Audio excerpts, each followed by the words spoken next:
I'm J.G. Michael, and this is Parallax Views.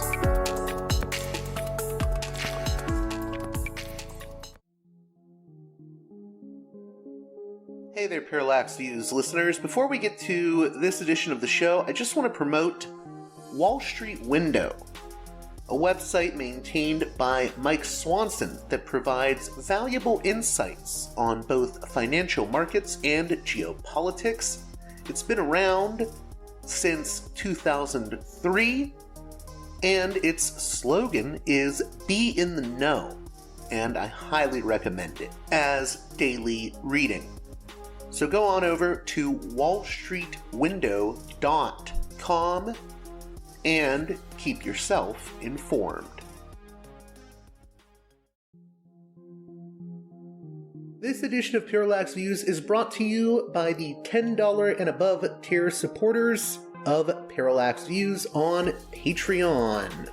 So, with that in mind, producers credit shoutouts to Gunnar, Mark, Alexander, Catherine, Tilo, Emilia, Jeff, John, Bert, Brian, Elliot, Michael, Brace, Nick, Mersham, Galen, Arlen, Bo, Christopher, Michael, Gigadelic Media, Chance, Chase, Dan, David H.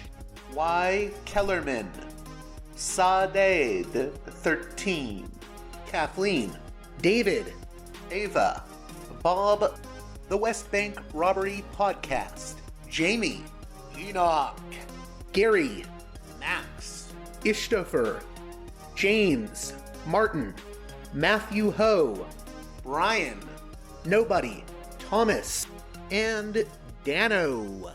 And now on to the show. Hey there, Parallax Views listeners. I've got a triple feature edition of the show today. Later on, we'll be talking to Richard Silverstein of the Tikun Olam blog, which covers the Israeli national security state. And we'll also be talking with Chris Habiby of the Arab American Anti-Discrimination Committee. But first, Mel Buer, staff writer at The Real News, returns to discuss what she saw at the UCLA Gaza protests. Let's get right to it with Mel. Welcome back to Parallax Views, a guest that I haven't had on in a while, but I always enjoy the conversation with her when she can stop by. She's a staff writer at The Real News. Mel Buer, how are you doing?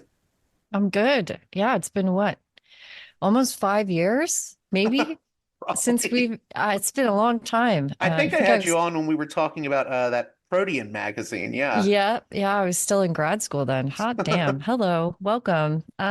Yay. It's good to be here. It's good to talk to you about some pretty important stuff. So you've been reporting on the protests in Southern California and in particular at UCLA. One thing I wanted to hit upon first is, we're seeing all this news about the protests, the protest movement, but something I'm not seeing covered much is the fact that these students do have actual demands. I don't know if you can talk a little bit about what their demands are.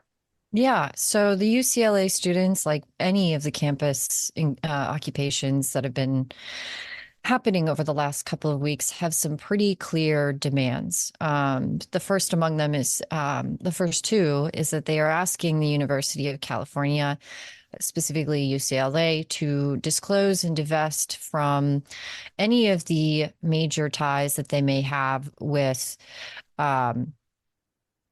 essentially the war machine, right? So a lot of these universities, UCLA among them, do have sort of relationships that are sort of reciprocal relationships between arms manufacturers, manufacturers like Lockheed Martin, Boeing, Elbit Systems, these groups that are making bombs that the U.S. is then sending to foreign countries to drop on places like Palestine. So students clearly, they pay tuition to go to these universities, and they don't want their tuition to go towards killing people. And that's been a clear sort of demand from the start. Other demands that UCLA students have are boycotting policing, boycotting academia that directly has relationships with the Israeli government or Israeli universities. There are programs in place at UCLA that are sort of like exchange programs. So all of these things are things that the students, through their encampment, really wanted to draw attention to and try and pressure the university to divest themselves from. So right now I'm in like the heart of unfortunately like the heart of Trump territory. I feel like I'm in Florida right now. So I have to hear people whenever I go out telling me, "Oh, those campus protesters." So I want to know, what would you say to people that are only taking in the sort of junk food news and the attacks on these protesters by various news organizations right now? What would you want to say to people that may be listening that are getting the wrong impression about the protests? First and foremost, most of these encampments, if not all of these encampments, are not in place to engender a culture of violence on these campuses, right? You see many folks showing videos, talking about their experiences among these encampments, and my own experience seeing the encampment come up last week on the first day is that these are spaces where students are doing homework, they're sharing food, they're holding community with one another.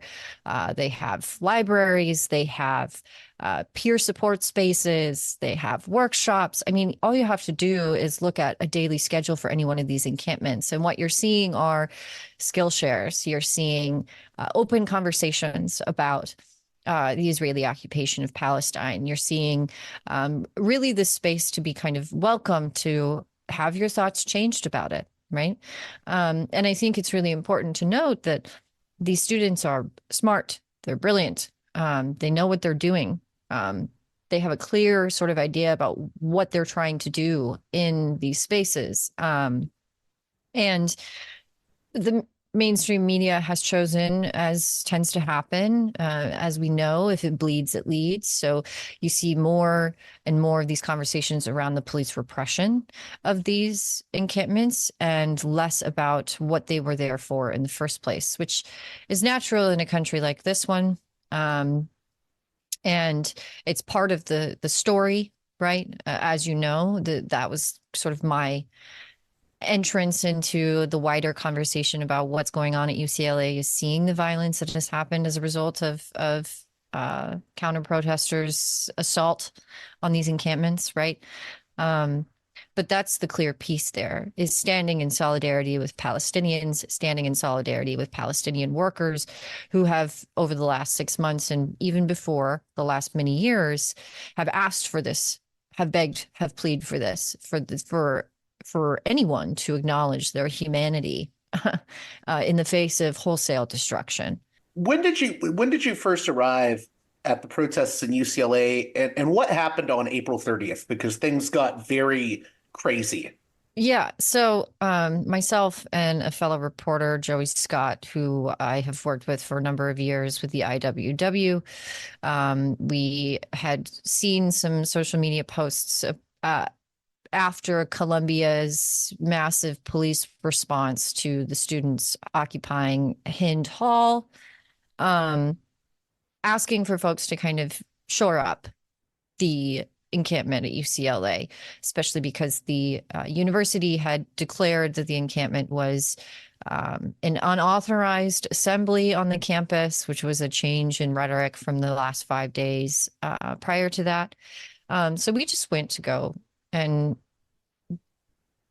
be there, try to make more inroads with the encampment protesters, students rather, and really just kind of see what the situation was so soon after Columbia's police nightmare. And we got there around, I would say, 10 o'clock.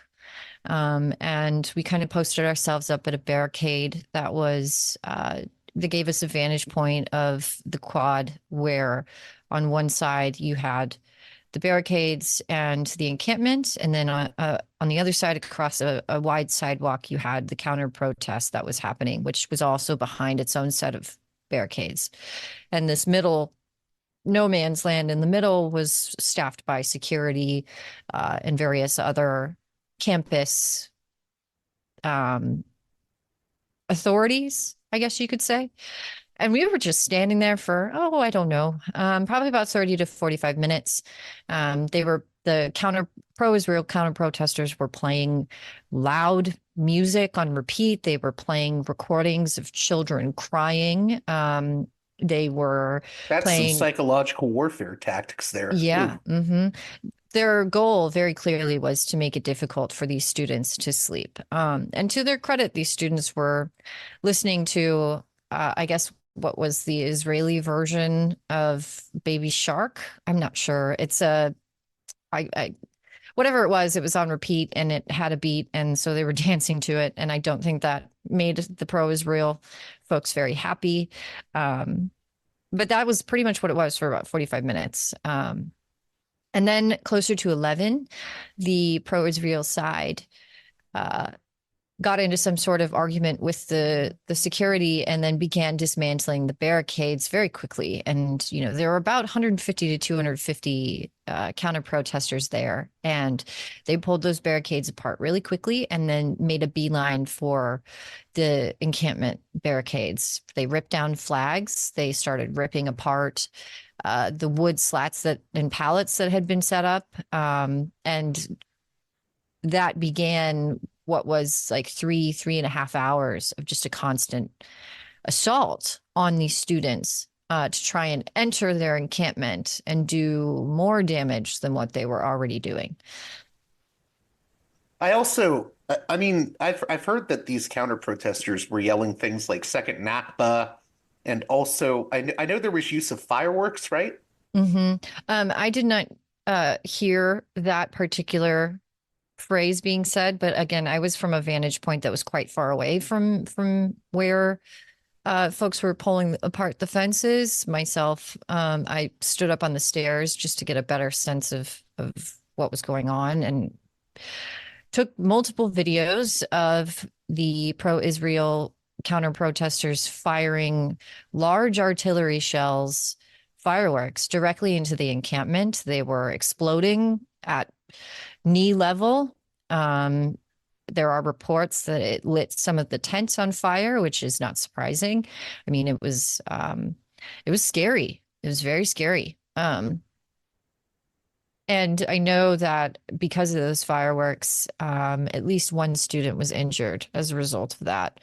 And many more were injured because they were hit with pieces of metal barricade. They were hit with parts of pallets that had been ripped apart. Folks were dragged out from behind the encampment barricade and beaten by multiple individuals. Yeah, it was not great to watch. So did you go back to UCLA the next day, and what was the feelings for the protesters that day after? They seem like a pretty resilient bunch.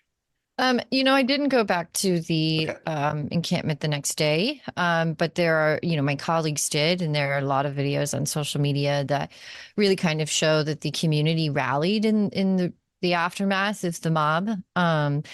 You can see videos of what looks like thousands of individuals who dropped off donations, who wanted to shore up the borders of the encampment, and who ultimately stayed through the night to try and defend it against a wholesale police assault that took place through the night into the next morning. So I know you weren't there for that, but what can you tell us about that incident with the police that came after? Yeah, so the police showed up the night before in the midst of the mob continuing their assault. They formed a skirmish line and they stood there for at least 45 minutes to an hour. And they watched as the remaining crowd, of which there were still over 100 people, continued trying to get into the encampment. They watched as they ripped people out from behind the walls of the encampment and beat the crap out of them. They stood there amassing more cops. No one tried to intervene at that time. And anyone who was not a police officer who tried to intervene and carry injured people away from the violence were themselves injured. After about an hour, the police moved in, cleared away the counter protesters, notably arrested no one, and then maintained a presence there through the entire next day. Around 7 o'clock the next day, individuals, of which there were, there had to have been at least 1,000 people there, trying to defend the encampment. Got to see multiple police agencies show up. The multiple police agencies staged buses and command centers throughout the day and evening. And then apparently around 1 a.m. or so, they began raiding the encampment. And it took them until 6 a.m., almost 7 a.m. The sun had come up to finish what they were doing. And ultimately, the encampment occupation was lost. 135 people, students, faculty, and others were arrested. At least 5 students received head injuries from police firing, quote, less lethal rounds, rubber-tipped bullets at their heads. And they left the encampment in ruins. They damaged all the tents after the sweep, and shoved everyone's belongings into a dumpster. There are reports that some of the students who were told that they could not grab their things and take them with them when they were arrested would be able to go back to the encampment and grab them the next day. All of that got shoved into a dumpster, and no one was allowed to pick through the wreckage to find their things. So folks lost keys, wallets, computers, textbooks, that kind of stuff. So it's been a rather tumultuous past few weeks. I mean, we've seen 2 senators, Josh Hawley and Tom Cotton, calling for what I would say amounts to vigilante violence against activists and protesters. I mean, I've seen people call for the National Guard to be brought in. And, we're literally a day away from the anniversary of Kent State. So I'm shocked that people would actually, call in the National Guard. Have we learned nothing from history? And then we have this speech yesterday by Joe Biden. What did you make of that? What was the tenor of the speech? It was, there can be dissent, but there shouldn't be disorder. Dissent cannot lead to disorder, which is kind of a rich statement coming from a country that was founded on both of those principles through violent revolution. The thing that I want to say is, there's been a number of sort of parallel anniversaries that have happened this last week. 56 years to the day. Columbia had its campus raided by the NYPD to arrest and end a building occupation. And, its main purpose was to draw attention to a really, really horrible war. We are coming up on the anniversary of Kent State, and we have seen video and photos of multiple campuses, including UCLA, posting snipers on the roof of their academic buildings. To see Joe Biden release formal statements that says that this very robust student anti-war movement is not changing his thoughts and his plans about how he treats this conflict, if you want to call it that, this war, this genocide in the Middle East any differently is not a surprise. It's significant because the Democratic Party spends a lot of time really trying to push for these sort of progressive values, and would likely use that progressivism and that progressive ideology as a bargaining chip or sort of strategy in their election campaigns had it been a GOP president. I mean, we saw it in 2020 and before that. But the thing here is that the student anti-war movement as a movement presents a very real threat to the sort of day-to-day movements of the U.S. government and the sort of American global hegemony, sorry, for the last many decades, right? And what the American empire in all of its sort of machinations looks like. We've seen this in pretty much every student movement that's come up in response to sort of shitty policy by the United States government. It's in the last century, you know. And as always, students are really kind of at the vanguard of either a shifting sort of eruption or change in the sort of prevailing thinking about a particular conflict or issue, or to put it simply, they've always been right, you know. And these students are no different. And these universities are quick to try and quell this dissent because the relationship with the military-industrial complex, with the Israeli government, with the United States government, is sort of all enmeshed. These endowments, you know, they receive grants, funds, federal funding. They receive donors who work in these industries, alumni who are supporters of these industries. All of these things come together, and it forms a very large chunk of the money that they take in, that allows, you know, the university to operate in such a way, either as landlord or as job creator or as profit creator. And when you have groups of these students drawing attention to those relationships, some of which are not even made clear to the public, they are sort of obscured intentionally. The sort of filings and the various ways in which these universities have these relationships are deliberately opaque. That's a threat. I was going to say in that regard, not to interrupt you, but I think that's another thing people are missing about these protests. In a way, I understand the protests are about Gaza. They're about Palestine, but they're also about much more than that. You know, they're about, you know, students demanding things like investment transparency. And they are, I mean, these protests are challenging, you know, the militarized police that we've been seeing since, you know, 9/11. It's challenging the neoliberalism of the academy. I think it's challenging a lot of things all at once. I would have to agree, but you also have to remember that these relationships with the state of Israel are often complex.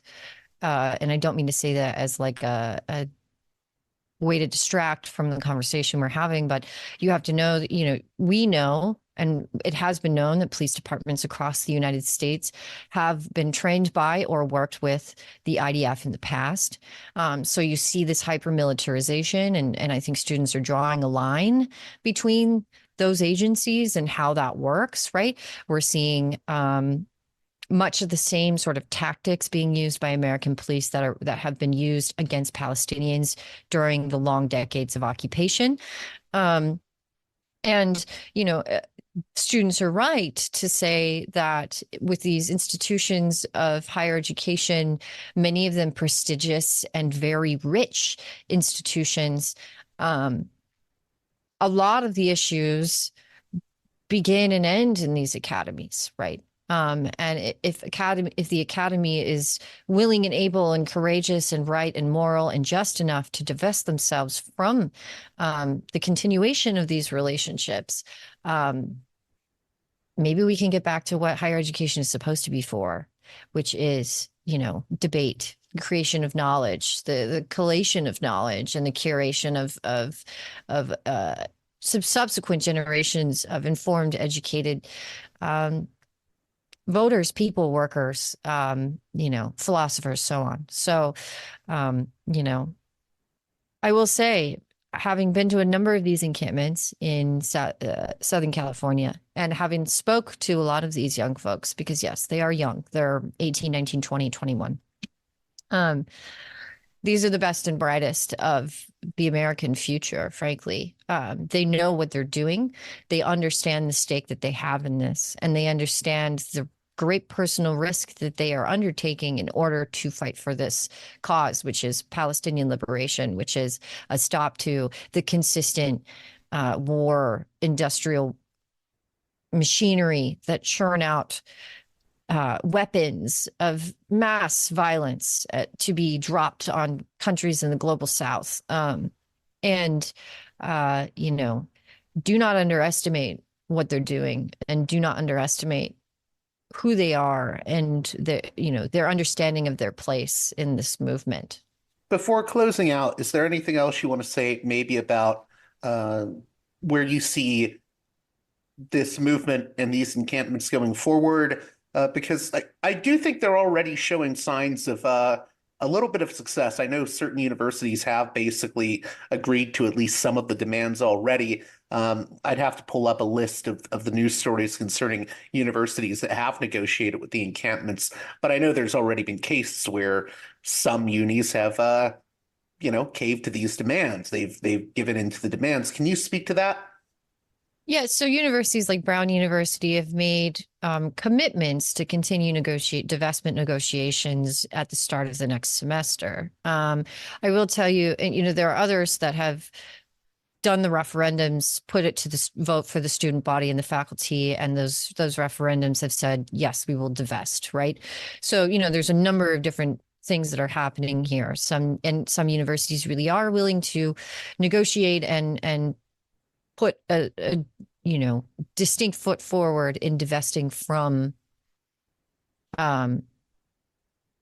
these various war systems, rather.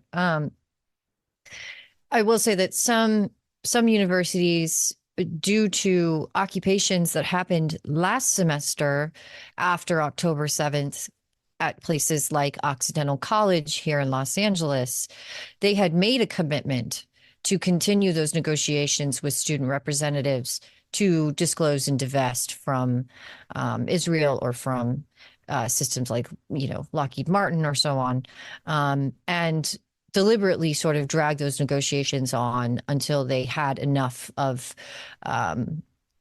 flagging interest or whatever you want to call it to kind of just let them fall away from the wayside.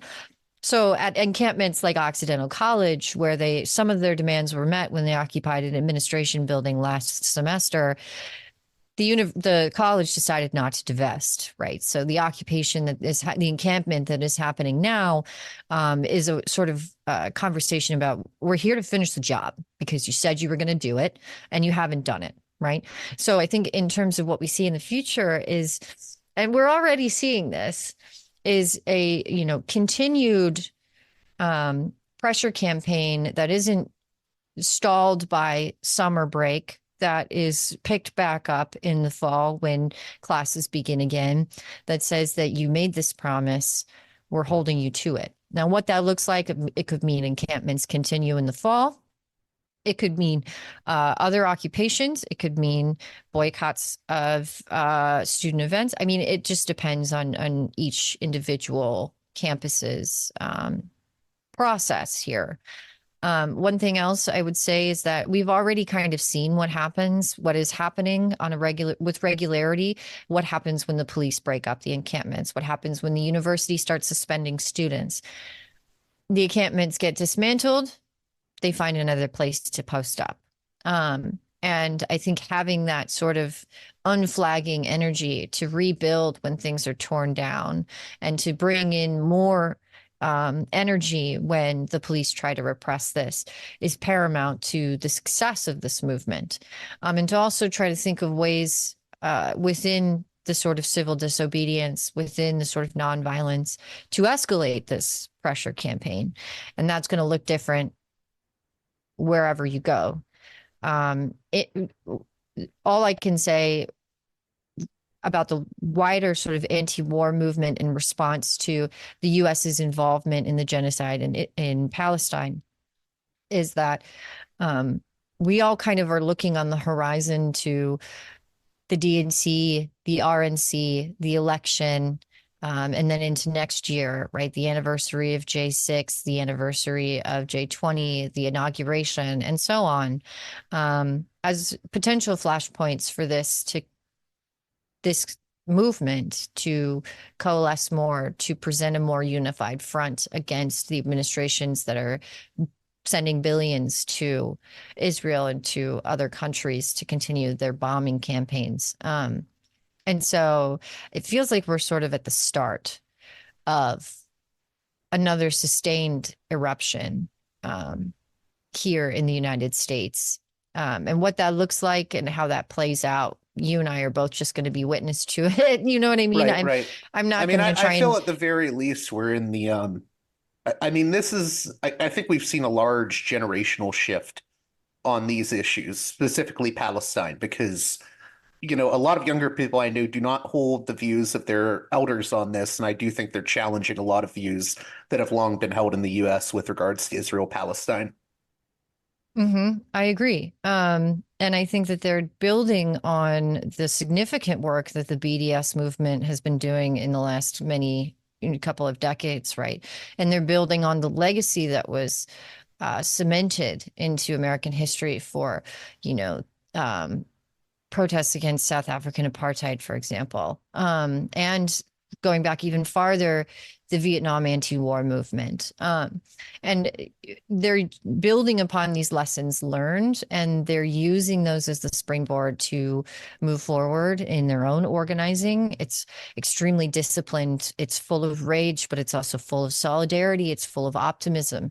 And it's been, truly something to behold. And really, the future is bright with these folks in it. And I'm grateful to do my part to try and tell this story as accurately as possible, and to give whatever I can in terms of a platform with my 10,000 followers on Twitter, to be able to showcase the work that's being done and to contribute to that movement. So. Can I ask you one last thing? I promise to let you go after this. We've Sure. already went a little bit over. What's the response been to the journalism you've been doing on this? Because I'm sure you get a lot of hate mail, but I'm also sure you get a lot of love from people that appreciate what you're doing. Yeah, about 50-50. I mean, you always get folks who are emboldened by their anonymity on the internet telling you to go F yourself, in your DMs, and you just delete the messages and move on. I've had a lot of people send me messages of thanks to say, thanks for being there to cover this accurately. I'm doing what I can to counter narratives by mainstream media outlets, as well as many of the brilliant independent journalists and, independent nonprofit outlets that exist in LA and beyond. We're all doing our best to kind of tell this story as openly as possible, and to not give in to profit enforced propaganda that many of these 24-hour news networks engage in, for all their faults and for all their virtues. So, as always, this is sort of a war of messaging as much as it is, something that's more material. And, I do my best. I do my best to do this accurately and with integrity and with empathy, yeah, it's really what I'm trying to do. And I'm, as always, trying to make sure that the story is about the people that I'm talking to and not about me, and I hope that folks who listen, or folks in these encampments who are, seeing this work, find it to be useful and appreciate it, because that's the work. That's who I'm doing it for. So. Well, hey, thanks again, Mel, for coming on Parallax Views. How can my listeners keep up with the work and the work you're doing at The Real News? Yeah, so you can follow me on my personal Twitter. It's Mel_Buer, Buer. You can also listen to the Real News Network podcast, which I host somewhat regularly. And then I also have articles up on the Real News. I'm doing more writing these days, which is great. And I have a lot of really incredible stories coming up here in the next couple of weeks, and months. And, we're working on getting teams out to the DNC. So you'll be able to see the organizing and the movement that's built up in Chicago in August. So that's great. Thanks again. Thank you. Thanks for having me on. Next up, Chris Habiby of the Arab American Anti-Discrimination Committee. joins us to discuss the Antisemitism Awareness Act bill that just passed in Congress. Many voices, foremost among them Palestinian and Arab Americans, say the bill conflates criticism of Israel with anti-Semitism in a way that is dangerous. Additionally, even conservative voices like Sarab Amari of Compact Magazine and, believe it or not, Matt Walsh of the Daily Wire have been critical of the bill on free speech grounds. And those voices on the conservative end of things are not necessarily anti-Israel. I definitely would say Sarab is not an anti-Israel voice. So there's a lot going on with this bill, and there's a lot of critiques that are being made about it, both on the right and the left. So without any further ado, let's get right to it with Chris Habiby of the Arab American Anti-Discrimination Committee. Welcome to Parallax Views, a guest that I'm really happy to have on. He works for an organization that I have a lot of respect for. Chris Habiby, National Government Affairs and Advocacy Director of the Arab American Anti-Discrimination Committee. How are you doing? Doing all right. Thank you so much. So the reason I wanted to have you on was to discuss this bill that has recently passed in Congress, the Antisemitism Awareness Act. But before we get to that, can you just let my listeners know about what the ADC is and the work it does? Yeah, of course. Yeah, so the ADC, the American Arab Anti-Discrimination Committee, we are the nation's largest Arab American civil rights organization. We were founded in 1980 by former U.S. Senator James Eberezek, and we do work that spans civil rights advocacy all the way to advocating for students and combating stereotypes, as well as promoting and celebrating, the arts, the culture, the heritage of people of Arab descent. So if we can, let's talk about this Anti-Semitism Awareness Act. What should people know about it? I think all of us are sensitive to issues of bigotry, including anti-Semitism, but this bill has some very frightening implications, especially for Palestinian, Arab, and Arab voices. So can you speak to that? Yeah, of course. So HR 6090, the Anti-Semitism Awareness Act, which passed the House yesterday, what it does is it requires the Department of Education, when investigating a Title VI complaint, basically that a institution that receives federal funding discriminates on the basis of race, color, national origin, that they are required to consider what's called the International Holocaust Remembrance Alliance's working definition of anti-Semitism when investigating these complaints. Now, what is probably the most problematic piece of this is that definition. We like to refer to it as the IRA definition. And what it does is it conflates criticism of the state of Israel, the government of Israel, with anti-Semitism. It conflates anti-Zionism with anti-Semitism.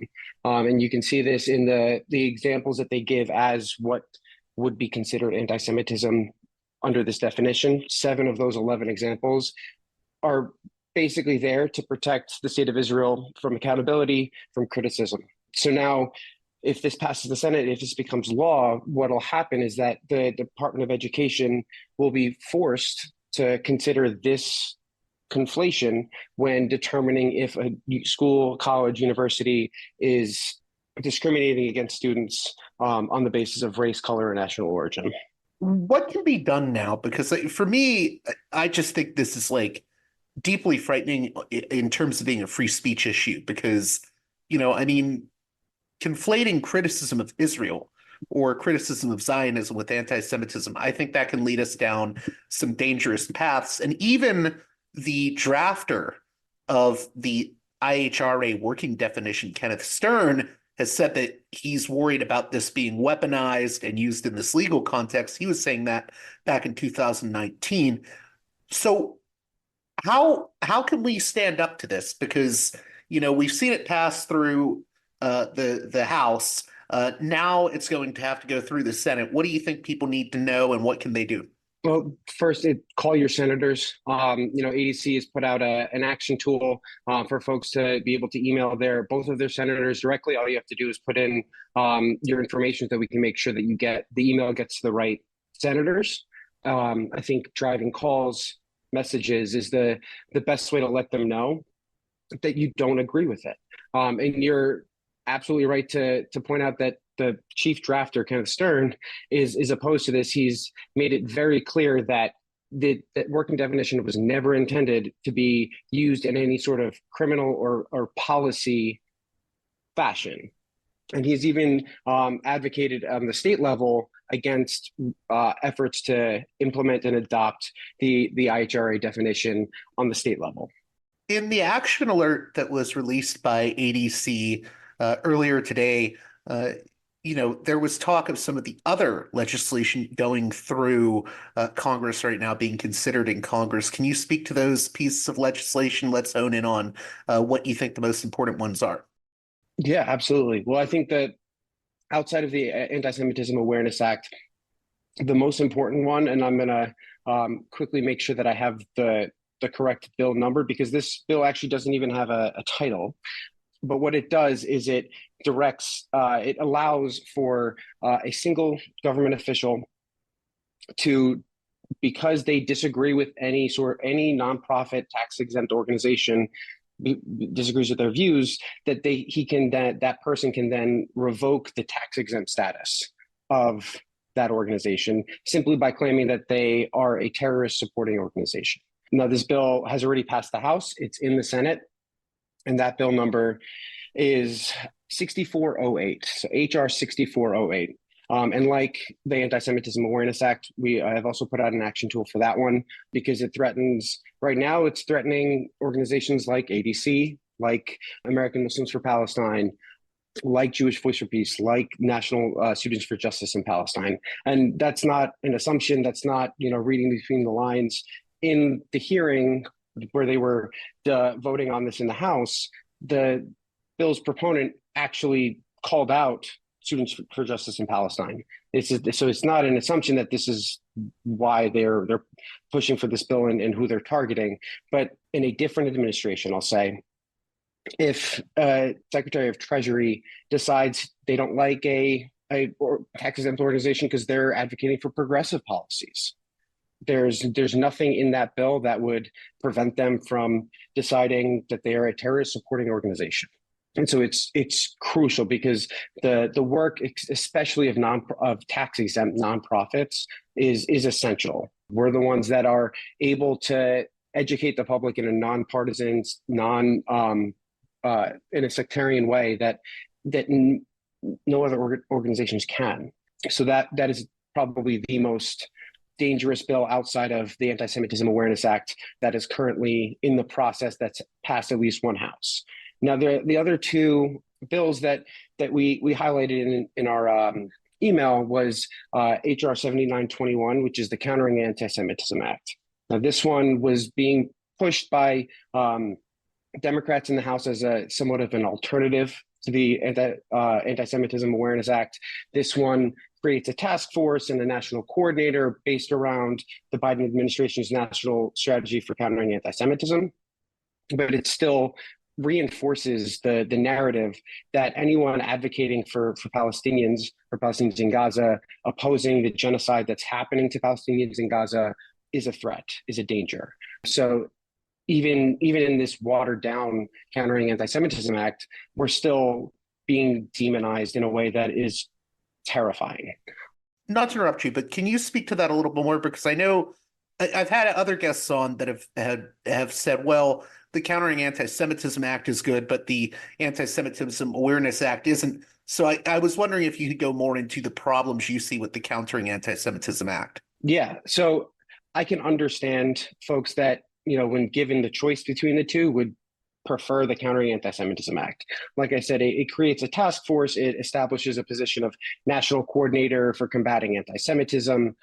But in the end, what we're talking about now, when people talk about anti-Semitism in the United States, I say people, when politicians talk about anti-Semitism in the United States, what they're referring to is the Palestinian Solidarity Movement. And so while this doesn't require the Department of Education to implement this horrifically anti-Palestinian definition when investigating Civil Rights Act complaints, it still reinforces and boosts the narrative that as a Palestinian, I can't talk about the issues that are important to me, can't talk about my family's history, can't call out the genocide that is happening. And then you said there was the second bill, HR 7914. Yes, and so that one is the Accountability for Terrorist Perpetrators of October 7th Act, which, like with most of these bills, between 6090, between the taxes and nonprofit bill, a lot of this is just duplicative of existing law. So what this bill does is it says that if you are a member of what they call the Palestinian Resistance Committee, so basically every Palestinian liberation organization beyond, and it goes beyond just the named ones that are designated terrorist organizations, the Hamas, the Palestinian Islamic Jihad, Popular Front for the Liberation of Palestine, and it goes beyond that. It's in a very broad, general way that is really scary, and it says that you can't come to the United States. It's focused on immigration, but again, terrorists deemed by the United States government are already not allowed to come to the United States. So what it does is it broadens what could be considered a terrorist to a point where any Palestinian could, in theory, be deemed a terrorist and not allowed to come to the United States, which is, especially when people are fleeing for their lives under the threat of genocide in Gaza, under the threat of settler violence and state-supported settler violence in the West Bank, not allowing Palestinians to leave if they want to is just unconscionable. I just had one or two more questions. And the first is, this is more broad and outside of just talking about these pieces of legislation. But, I feel like a lot of Americans don't really understand, not just Palestinians, but Arab Americans. I mean, for instance, I think, Arab Americans and Palestinian Americans, it's not one and the same. You could be a Palestinian American, but not all Arab Americans are Palestinian Americans. I think a lot of people also don't realize there's Christian Palestinians. I've had people say to me, I thought all Palestinians were Muslim. And also we've had years of, garbage media out there, including, like old Chuck Norris movies that push this line that all Palestinians, all Arabs are, just like these monstrous, violent terrorists. So people have had a lot of propaganda shoved down their throats, and especially after 9/11. What do you think the biggest misunderstandings America has about Arab and Palestinian people? I think the biggest that there is such a diversity within our communities, both religiously. I'm a Palestinian Christian, but there's the Palestinian Sunni, Palestinian Shia. There's Arabs from across the region. And each one has their own unique, beautiful culture and heritage. But what we're all united by is our Arab ethnicity. And you're right, there has been in the media, the stereotypes, and that's something that, that's actually one of the reasons that ADC was founded. In the late 1970s, 1980, the FBI ran this thing called Abscam, where they dressed up FBI agents in the full Arab dress and walked into Congress with briefcases full of cash to try and get congressmen to take bribes. And after Senator Abarezik saw that, he immediately said, "No, this is not okay. This is not what should be considered okay in the United States of America. And we need an organization dedicated to defending and promoting people of Arab descent." I would also say to folks that think, that, Arab Americans and Arabs in the United States is somewhat of a new phenomenon, coming out of the passage of the Immigration and Nationality Act in the 60s. Arabs have been in this country since before it was even a country. The first Arab to die in service of the United States died in 1775 fighting for the Revolutionary Army. The first American jet ace. So the jet ace is a fighter pilot that has taken down 5 enemy planes in a dogfight. The first one was an Arab American, was a Lebanese American. So we have been here. We have been defending this country, supporting this country for since before it was a country. And so anyone that wants to otherize us, to say, you know what, they're not really American, they just came here, is missing our entire history. I also have to ask, a few months ago, I was going to have on a guest from the Council on American Islamic Relations, and they had to pull out at the last minute because they had received a bomb threat. We hear a lot about anti-Semitic incidents happening right now. I want to know, though, about the threats to Arab Americans right now, because I know you guys monitor that, and I don't think it's covered nearly enough in the media. No, absolutely. I mean, I'm assuming it's spiked intensely too since October. Yeah.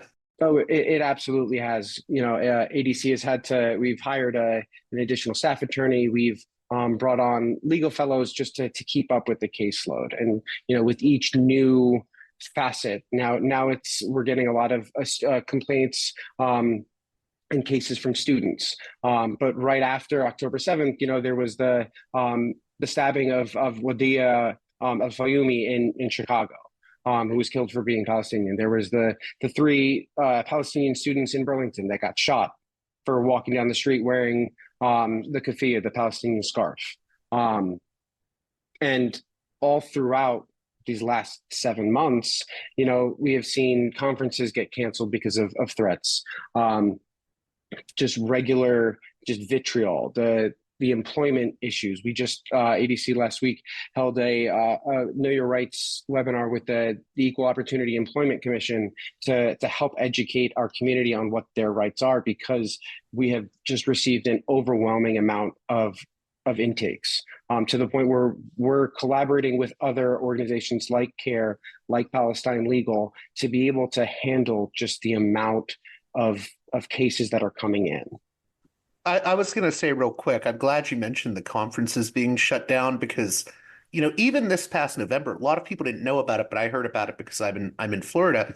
The Connect Arab America Empowerment Summit in Orlando was canceled at the DoubleTree Hilton Hotel, and I believe it was over threats. So, it's gotten very bad, and I think people need to know that. In closing, I did want to ask you just briefly here. We've talked about the problems with this legislation that has gone through Congress. For people that are legitimately concerned about the issue of anti-Semitism, what do you think are some ways that anti-Semitism can be legitimately combated? And do you think there's issues that American Jews and Arab Americans can work on together? Because I think they face a lot of threats from, the sort of MAGA movement and the Trump movement. Yeah. Well, you hit the nail on the head. The threat that we're seeing it's based in white supremacy. It's based in this jingoistic nationalist MAGA movement.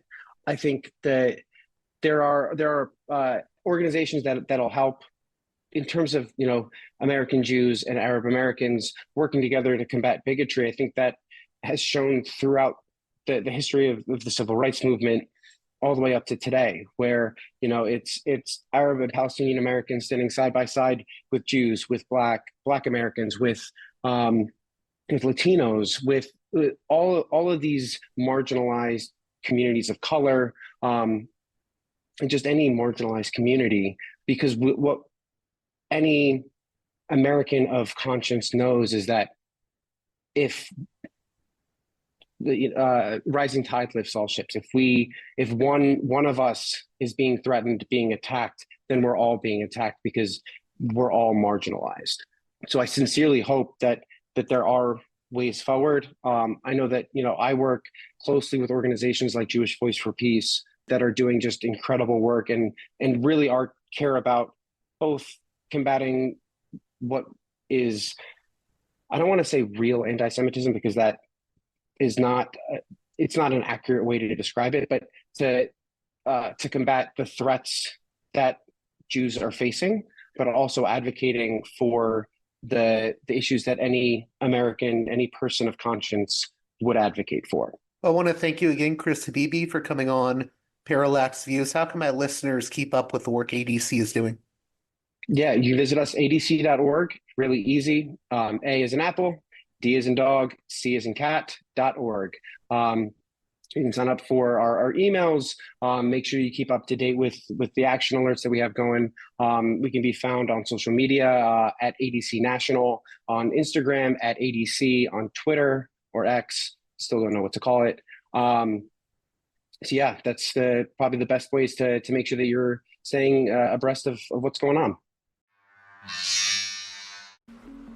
And finally, we have Richard Silverstein of the Tikun Olam blog, a blog tracking the Israeli national security state, back on the show to discuss a number of topics, starting with the campus protests and what he refers to as the powerful backlash alliance against those protests.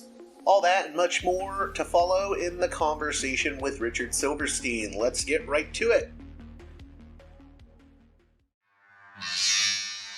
Welcome back to Parallax Views, a guest that we've had on a number of times over the years.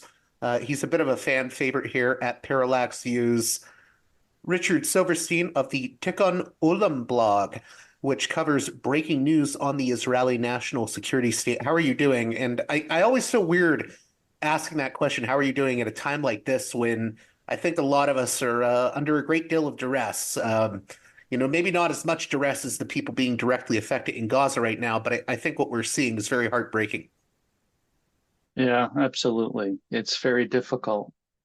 It's always difficult to write about Israel-Palestine, but right now, when the war is coming home here, that makes it even more sad and tragic with all the arrests and the violence, which we've seen in the last day or two at UCLA, Columbia, and other places. It's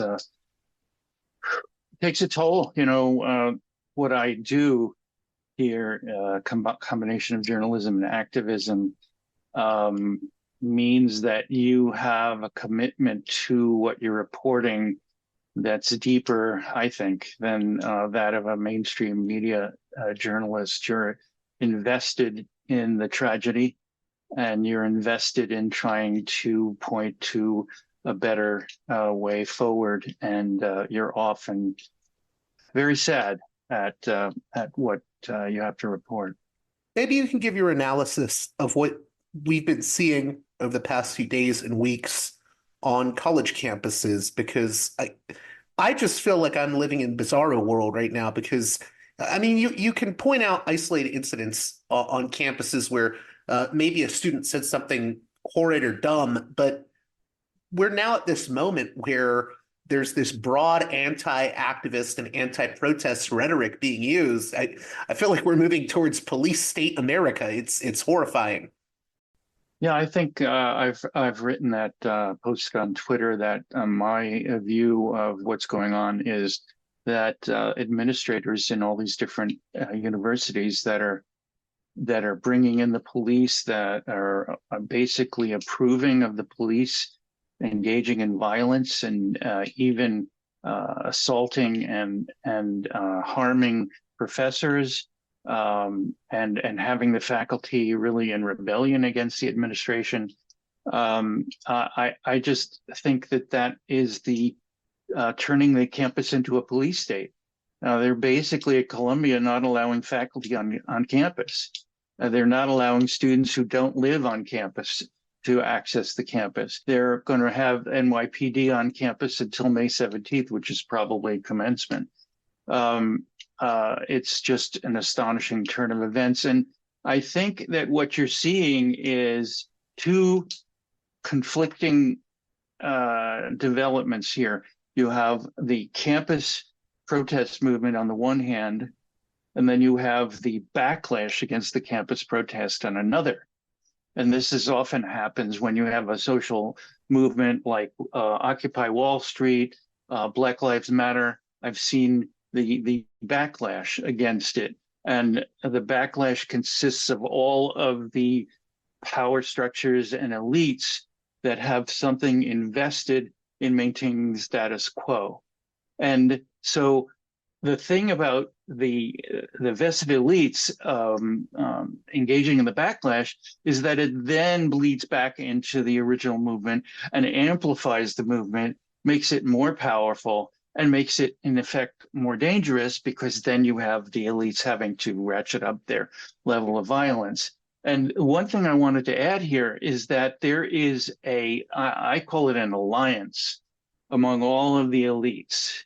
And by an alliance, I include people like the campus administrators, the police, the billionaire investors like Bill Aickman, who have a vested financial interest in the universities and in the companies that they're wanting to invest in, which have ties to the universities or may have started in universities, and also may have investments in Israeli companies, and the Israel lobby, like AIPAC, the American Jewish Committee, ADL. They all need the narrative to return to what it used to be, which was a largely pro-Israel narrative in the United States. This narrative is threatened by what the campus students' protest is doing, and they need to repress it. They need to defeat it. Oh, and I forgot one other element of the alliance, which is the MAGA Republicans in Congress. So every time you see a campus protest movement really sort of grab the spotlight, like it did at Columbia, like it did at UCLA, you'll see the president's hauled before the witch hunt kangaroo court, that is the House committee that is the Republicans' control, and they're able to haul these presidents before them. They're able to engage in what I call an inquisition against the presidents. They've gotten the presidents of Harvard and Penn have been forced out, and they brought the president of Columbia, who was craven in her obsequious or servile approach to the Congress members, which in turn enraged the students and the faculty, as I mentioned earlier. And then you have now they're going to summon the chancellor of UCLA for the same reason. So it's an ugly, ugly thing. And this backlash and the alliance that I mentioned hasn't been covered at all in the media. No one has offered the analysis that I'm offering, which I think is very important. One other thing I wanted to go to, which is the charges by the Backlash Alliance against the protest movement, which are all of the charges are false. The student movement is not violent. The student movement is not engaged in terrorism. The student movement is not allied with Hamas, nor with Hezbollah. They are not terrorists. They are not anti-Semitic. That's even the most important thing. This movement is pro-Palestinian. This movement is against the war in Gaza. It is against genocide. There is nothing anti-Semitic in this. And there are many Jewish students who are participating in these protests. And you can see it in the media all the time. You see these Jewish protesters, Jewish Voice for Peace, some just individual students. I even read one person on Twitter said that he brought Passover, kosher for Passover food to the, I think it was University of Wisconsin encampment. So this is a movement that Jews can participate in. Now, there are charges that pro-Israel Jewish students feel threatened and feel unsafe. I can't vouch for what they're feeling, but this is a manufactured crisis. And it is, again, part of the backlash narrative that these elites are trying to impose on what I call their actual reality. You know that I have a very broad range of listeners. So I know I'm going to have some listeners that are going to try to push back by saying, well, I've seen, a video where I could hear someone yelling, go back to Poland, or I saw, a picture of one individual at the protests holding a Hezbollah flag. What do you want to say to those people? Because my issue has been you can always find at protests someone who expresses something we may not agree with. That's just the nature of decentralized protests. But taking a broad anti-activist and anti-protest stance, I mean, I think we see where that leads. It led to things like Kent State. But I want your take on this. Well, look, they're in a protest movement that is now on 120 campuses as of yesterday. It's probably more today, with over 1,000 students across the United States arrested. This is a mass movement all across this country and 20 campuses internationally, globally. So, among hundreds of thousands of students on all of these campuses, will you find one who says something stupid like Israeli Jews need to go back where they came from, which is a stupid anti-Semitic canard, but we can dismiss it because the other 99.9% of all of these students not only doesn't share these views, but often you'll find that they'll tell or make this person stop what they're doing because A, it's anti-Semitic, and because B, it reflects badly, and because it will be videoed. They'll get it on video and they'll post it all over social media and they'll use it against the student movement.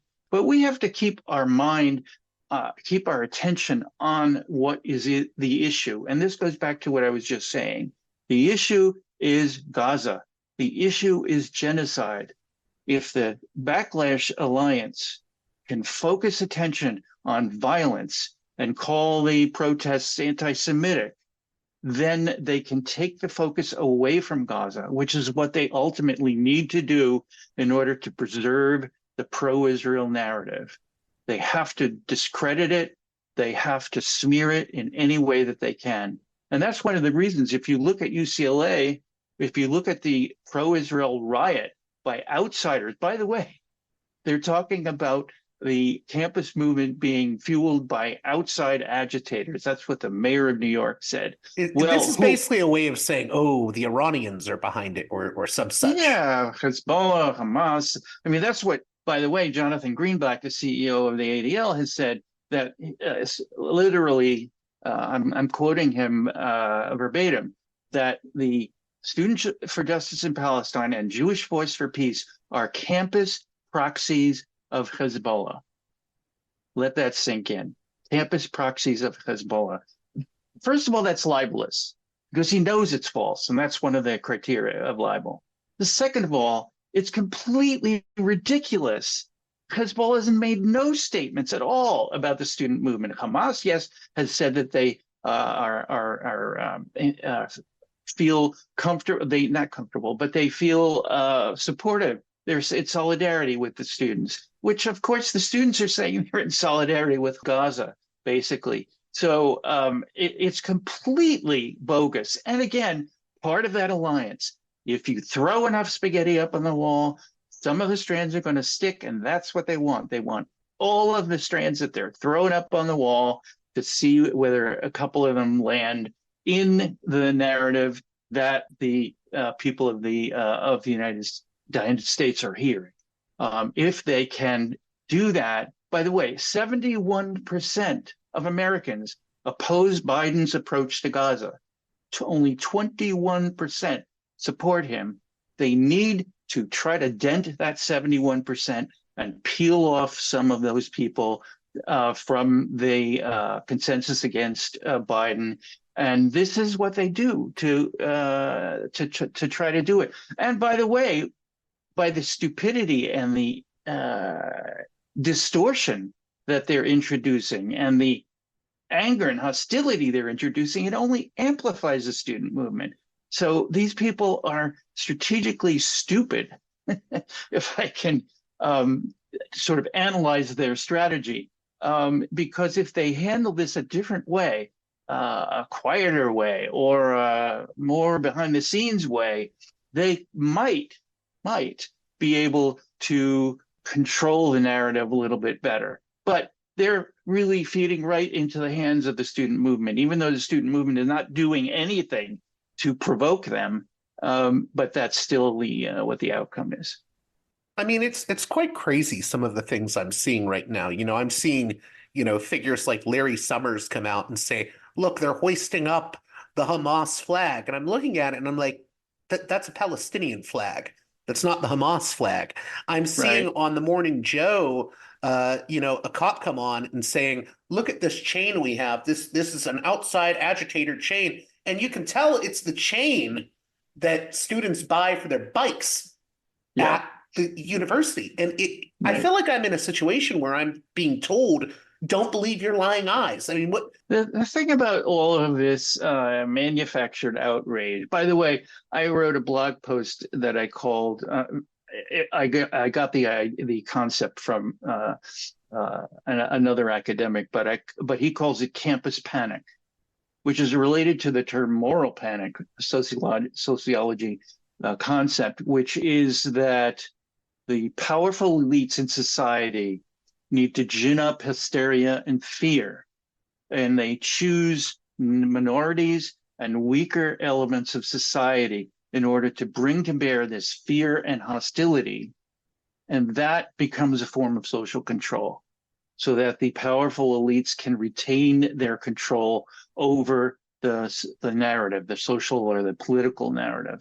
And that's why the MAGA Republicans are doing what they're doing in Congress, attacking the campus protest movements. So following a little bit on what you said earlier, I think that the elements of this, the attempts to discredit, the attempts to use the bike lock as an example of whatever the misdeeds are supposed to be of the campus protest movement, I don't think that it really, resonates at all. I think you have the narrative that everybody sees in the media. They see it in their TV news. They read about it in their newspaper. They see the pictures of the dead Gaza children. They see the pictures of the refugees, the million refugees that are now in Rafah waiting for an Israeli invasion. That's much more powerful, much more graphic, much more intense. The reaction to it is much more intense than any of the stupid things that they're saying, including the charges of anti-Semitism and whatever. If you don't back up your charges, whatever they might be, with evidence, with arguments that are credible, then nobody takes you seriously. You can throw up all the strands of spaghetti you want on the wall, but they'll all fall down because you're not offering anything that anyone sees as credible. So I think that's where they stand. The only thing that's going to save them is commencement, which is ironic because they're not letting the students on campus. They're not letting many of them finish their courses and graduating. Because, by the way, they're expelling all of the students who took over Hamilton Hall, where, by the way, I was my dorm for a year when I was at Columbia. But those students who took over the hall, 100 of them were arrested. They're expelled from Columbia, not suspended. They're expelled from Columbia. So what will happen is that, and this isn't something that I'm saying that I support, but if the university administrators were smart, they would just realize, well, commencement's coming in 2 or 3 weeks.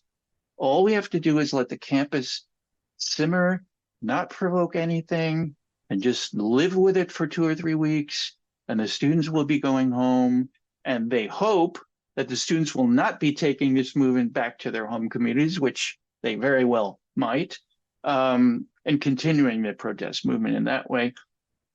But the backlash is so counterproductive to what they're doing. And it indicates their desperation, and it indicates their willingness to turn the campus into a police state. I mean, if you, like Columbia has, you refuse to allow faculty on campus, you refuse to allow students, graduate students, by the way, all live off campus, almost all of them. You refuse to allow them on campus. Who is going to be in your classroom? No one's going to be in your classroom. You're not going to be a university. What are you there for? if you drive all of your student body and you drive all of your faculty away from the campus and just presume at some point in the future you're going to be able to get back to normal. By the way, you won't ever get back to normal. This is a threshold that they have passed they can never go back to.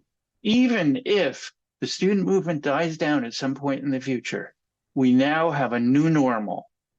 And the new normal is much more critical of Israel. And we've seen it. You know what? These young people are not going to forget this. Right.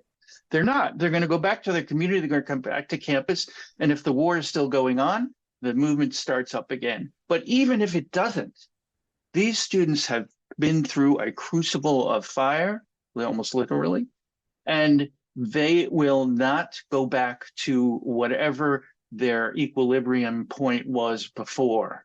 They will be radicalized by their experience. Their view of Gaza, their view of Israel-Palestine will be altered forever. And that will ripple out into society at large, because students are, as we know, the future of everything. They're the future of business, the future of academia, the future of the professional class.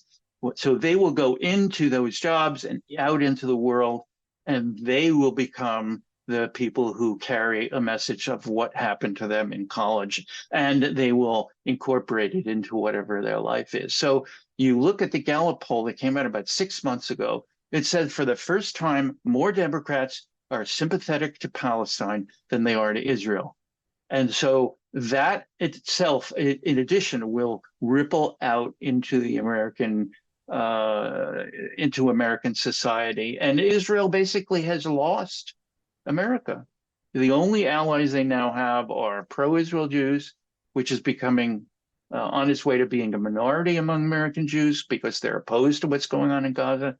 And it will also, the only other ally they have left are the Christian evangelicals. That's it. And everyone else is either going to become pro-Palestine, anti-Israel, or at the least willing to be much more critical of Israel. And so they've lost. And if they haven't lost right now, they're going to be losing slowly, incrementally over the course of the near future.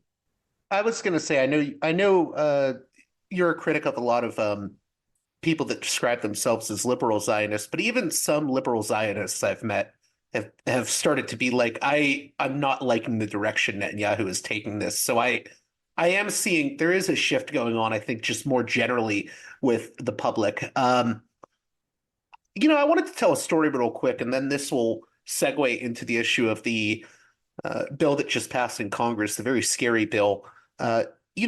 We often hear about, oh, look at this anti-Semitic incident that happened involving at a Palestinian event. And it's usually like one person, right?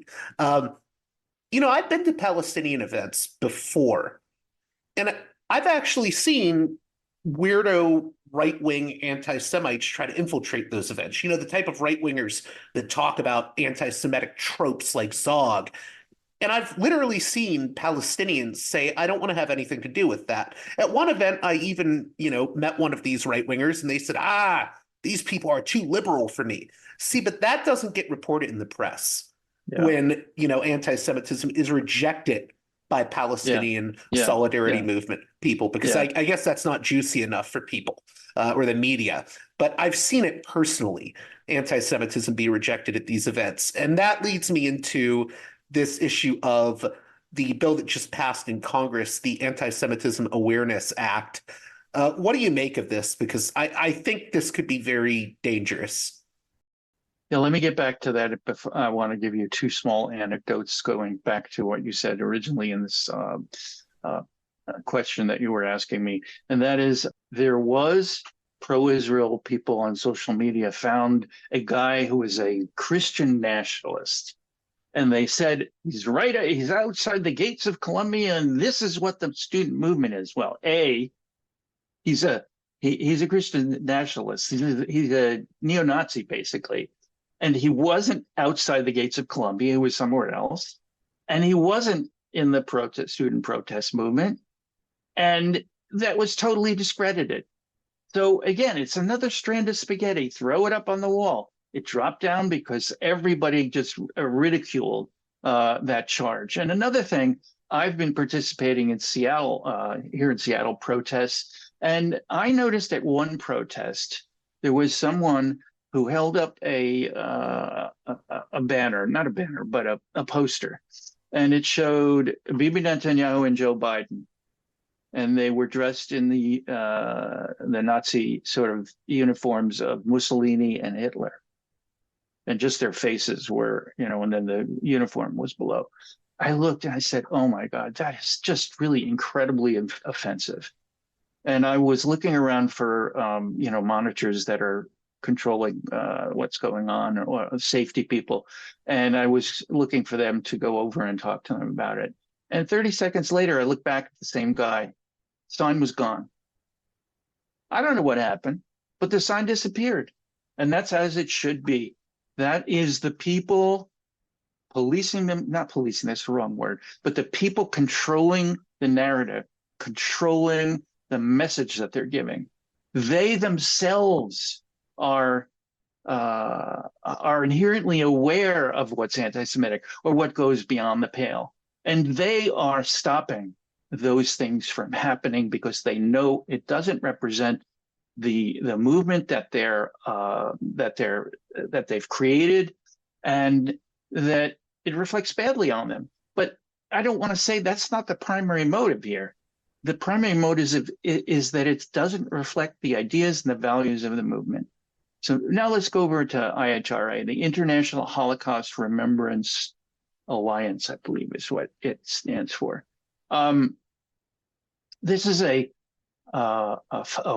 quote-unquote working definition of anti-Semitism that was created 30 or 40 years ago by a staff member at the American Jewish Committee named Kenneth Stern, who, by the way, renounces the ways in which IHRA is now being used. Right. He's very frightened going back to even, people don't realize this, but he was frightened of how it could be used legally going back to 2019 when he wrote a whole article about it. And he worked with the Nexus Task Force on Anti-Semitism because they were worried.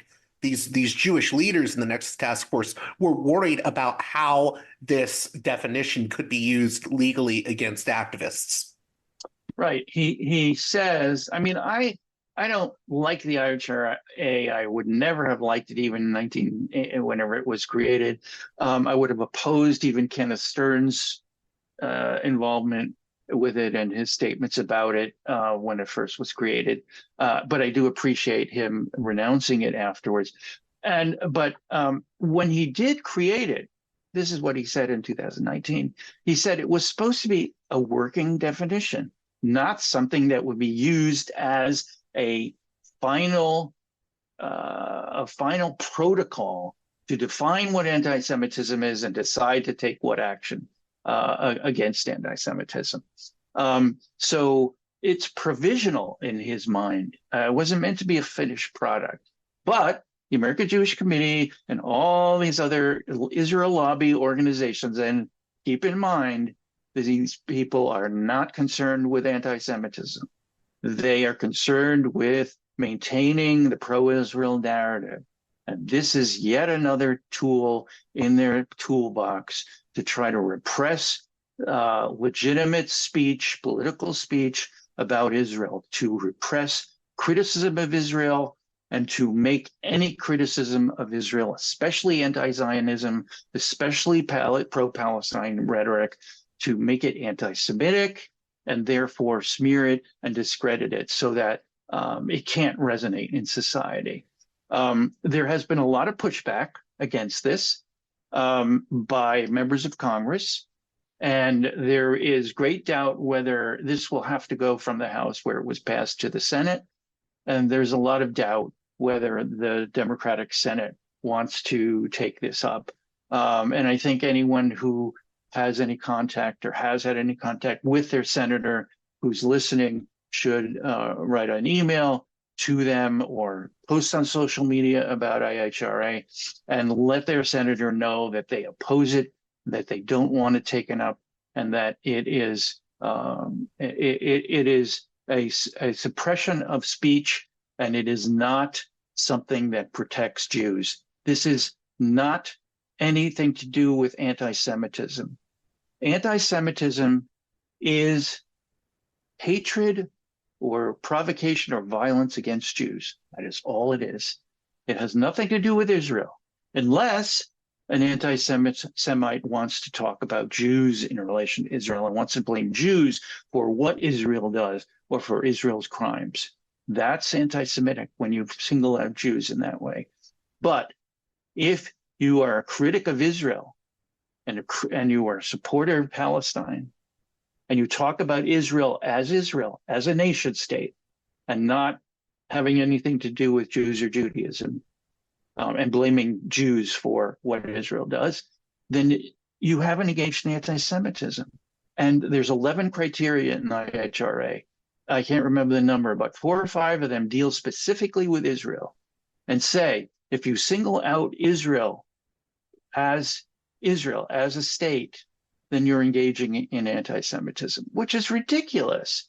And there are several other points in the definition which solely relate to Israel, and really clearly are trying to stop or prevent a narrative developing that's critical of Israel.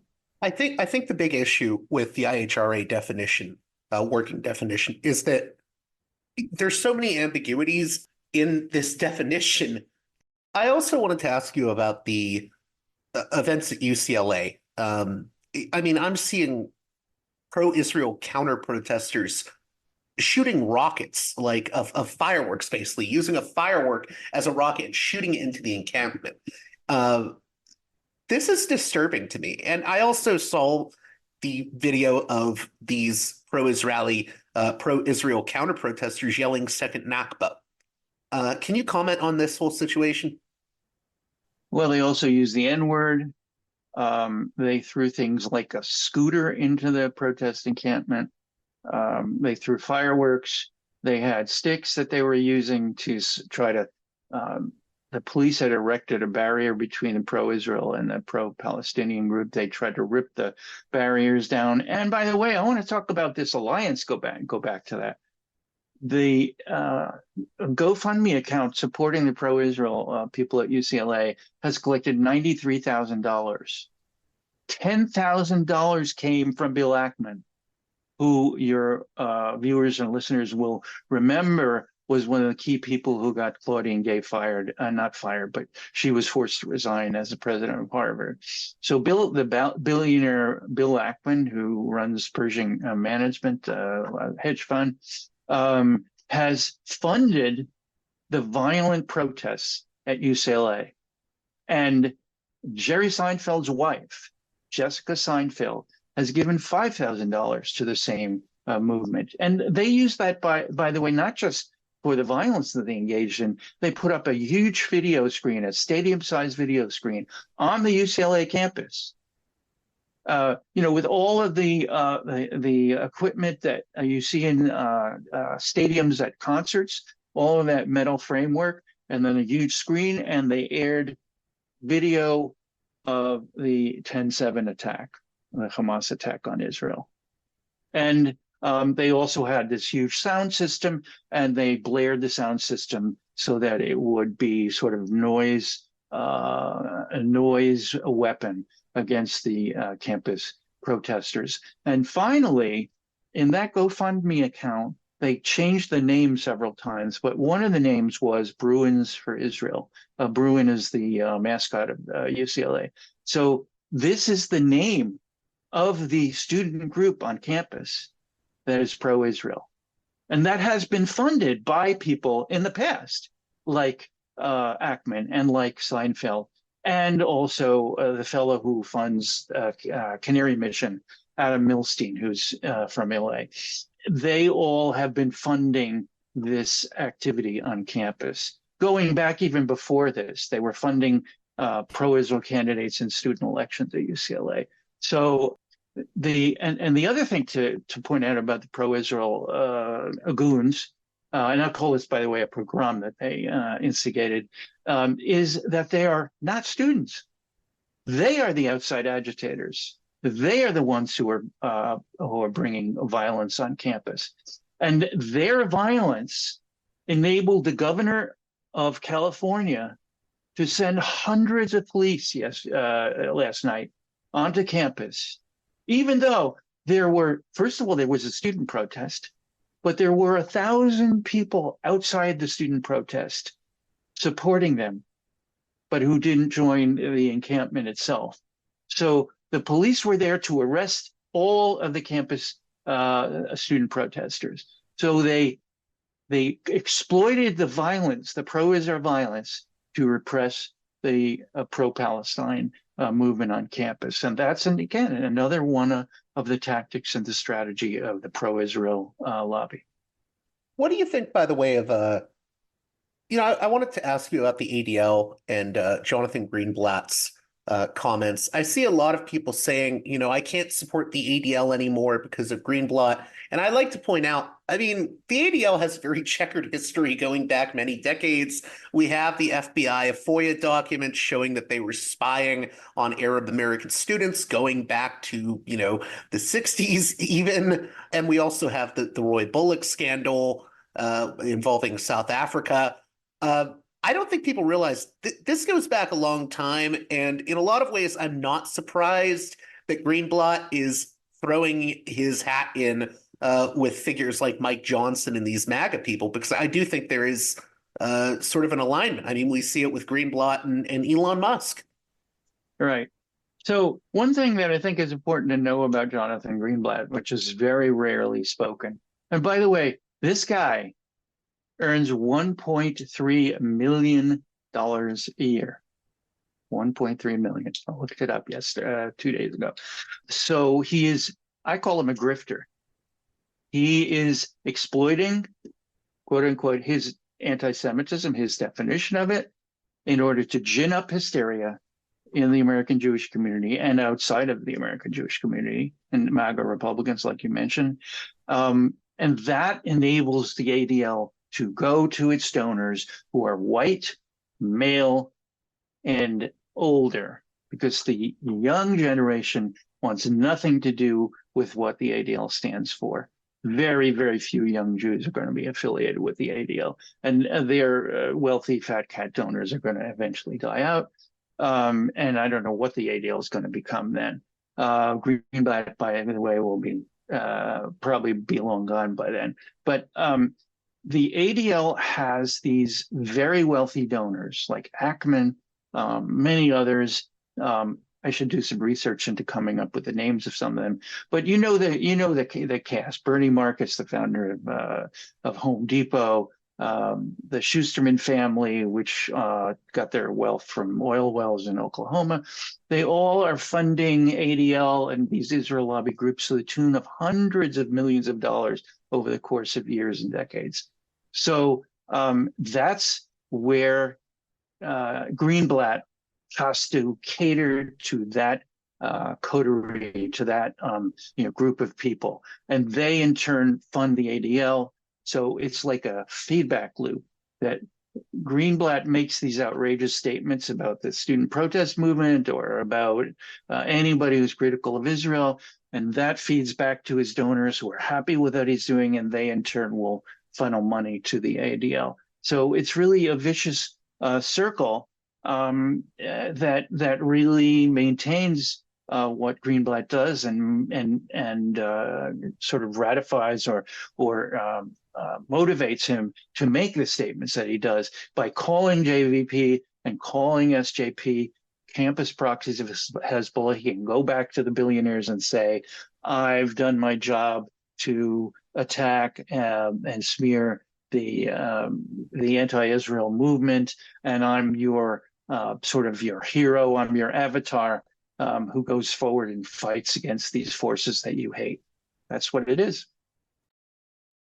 The last thing I wanted to cover with you, and I hope this isn't too much of a curveball because I didn't mention it in my email to you, but I recently had someone who, I care about them, but they're currently in Ukraine, so they're under a great deal of duress. And they said to me, why do you cover tiny Gaza so much? You don't care enough about Ukraine. And one of the reasons I would cover Ukraine more, but I'm not as familiar with Eastern Europe, and I hope to rectify that at some point. But you've written quite a few articles about Ukraine. And I think it's important that I think there are parallels between the Russo-Ukrainian war and what Israel is doing. And I think there's also a lot of ties between Russia and Israel that often don't get looked at. I was wondering if you could speak to that, because I know a lot of people that think what is happening to Gazans and what is happening to Ukrainians is in no way connected. And in fact, there's some people that want to act like these things are at odds with each other. If you're pro-Ukrainian, you can't be pro-Gazan. I don't think that's true. Can you speak to that issue? Well, look, there are many parallels between Ukraine and what Russia is doing there and what Israel is doing to Gazans. Ukraine is under, parts of Ukraine are under occupation. Ukraine was invaded by Russia. Israel is occupying Palestine. Israel is committing genocide against the Gazans, and it's basically engaged in war against the Palestinians. So I think we have every reason to support the Ukrainians in Ukraine. And I totally support arming Ukraine's congressional appropriation, which, by the way, was stalled by Republicans and not by Democrats or not by progressives. And I support providing those weapons to Ukraine. And I oppose giving the weapons of war, of death, to Israel from the U.S. military arsenal, which we gave $17 billion to do so in the last vote in Congress. So I don't think that there's any contradiction. The difference for me is, first of all, because I'm Jewish and this is what I write about professionally as a journalist, is Israel. My cause is not the Ukraine. It doesn't mean I don't support Ukraine. It doesn't mean I don't oppose Putin, who's a thug and a murderer and a war criminal. But there are many, many voices in the United States that support Ukraine. There are many, many fewer voices in the U.S. that support Palestine. So I think, for me, at least, that's where my focus has to be. I wouldn't be an expert on Ukraine if I wrote about Ukraine as my sole or as my secondary, focus on what I do. So I give my support where I can and when I can.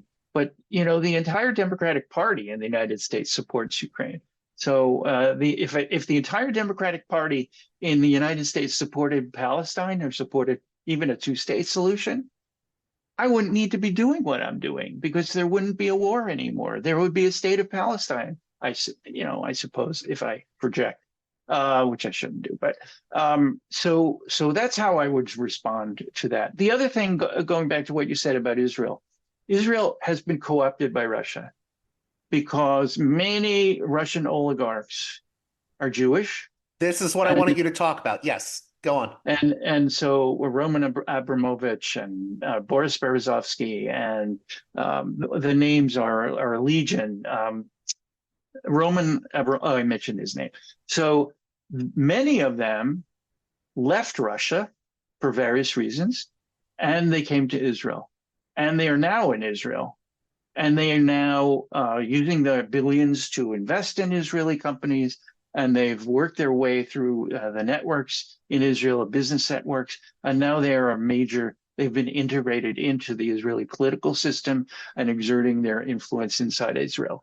So that's a reason why Israel, by the way, has basically refused to support Ukraine. It's maintained what it calls a neutral position, but it's refused to take Ukrainian refugees, even ones that are Jewish. It's refused to take. And it's refused to offer any military aid. It's even refused to offer humanitarian assistance to Ukraine. So it's basically cut off Ukraine. And even by the way, not to interrupt you, but even Zelensky has sort of noted this. He's like, I don't know why the Israelis aren't helping us. I mean, you're sort of getting into it, but go on. That's exactly where I was going to go next. I mean, Zelensky, who is half Jewish, has noticed, has mentioned. By the way, Zelensky wanted to address the Knesset, and the Knesset wouldn't allow him to do it because they said it would provoke Russia and it would harm our status of neutrality. And Zelensky has noticed it. He's called out Israel about this. So I think that we have to keep in mind that Israel is Ukraine, and Israel is Russia, and Netanyahu is Putin, for all intents and purposes in this analogy, and Ukraine is Gaza, or Ukraine is Palestine.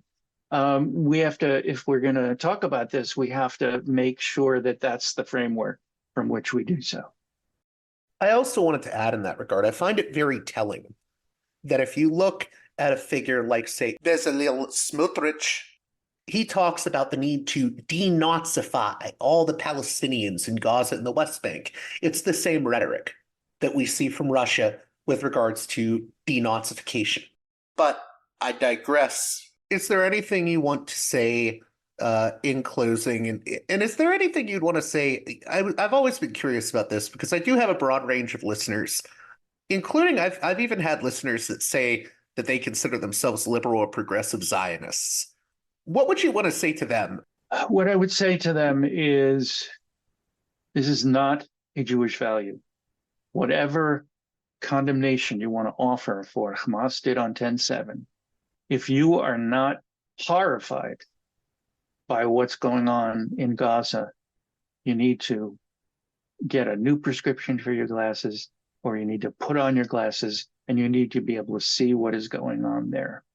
There is no way that anyone who's a liberal Zionist or Jewish liberal Zionist or whatever liberal Zionist should be able to support what's going on in Gaza. And if you can't support what's going on in Gaza, what is your alternative? What is your vision for stopping this? And if you say it's a two-state solution, that is another delusion that the liberal Zionists have, because there is no way. Israel refuses a two-state solution. So every U.S. president, every U.S. Secretary of State, every foreign leader who talks about getting back to a two-state solution and we need to end the Gaza war in order to create a two-state solution, how are you going to do that? Israel has a stranglehold on not just Gaza, but on the West Bank. So how are you going to get a Palestinian state? Even if you recognize a Palestinian state and you make it a fait accompli for Israel, Israel has a way of making it impossible to have a state. So you have to basically, in some way, force Israel to do that.